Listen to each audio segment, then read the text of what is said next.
আজ সংসদে উত্তেজনা ছড়িয়ে পড়ছে।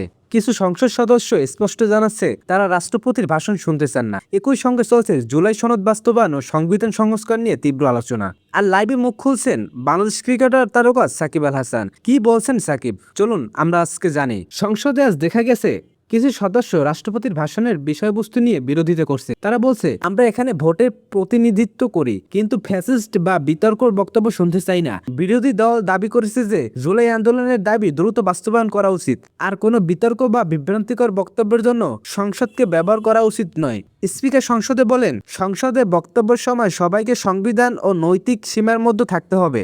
কোনো বক্তব্য যেন বিভাজন সৃষ্টি না করে। রাষ্ট্রপতির প্রতি শ্রদ্ধা বজায় রাখা অত্যন্ত গুরুত্বপূর্ণ। লাইভে মন্তব্য করছেন সাকিব আল হাসান, সংসদ হলো দেশের মানুষের প্রতিনিধিত্ব করার জায়গা। এখানে যে কোনো বিতর্ক ও মতামত থাকতেই পারে, কিন্তু সবকিছু শান্তিপূর্ণ সংলাপ ও নীতিনিষ্ঠার মাধ্যমে হওয়া উচিত। রাষ্ট্রপতির বক্তব্য শুনতে না চাওয়া একটি রাজনৈতিক প্রতিক্রিয়া, কিন্তু আমাদের দায়িত্ব হলো সম্মান বজায় রাখা এবং উত্তেজনা ছড়ানো থেকে বিরত থাকা। তিনি আরো বলেন, নতুন প্রজন্মকে দেখতে হবে সংসদে উপস্থিত থাকা মানে দায়িত্ব এবং দেশের স্বার্থ গণতন্ত্রকে সর্বোচ্চ প্রাধান্য দেওয়া।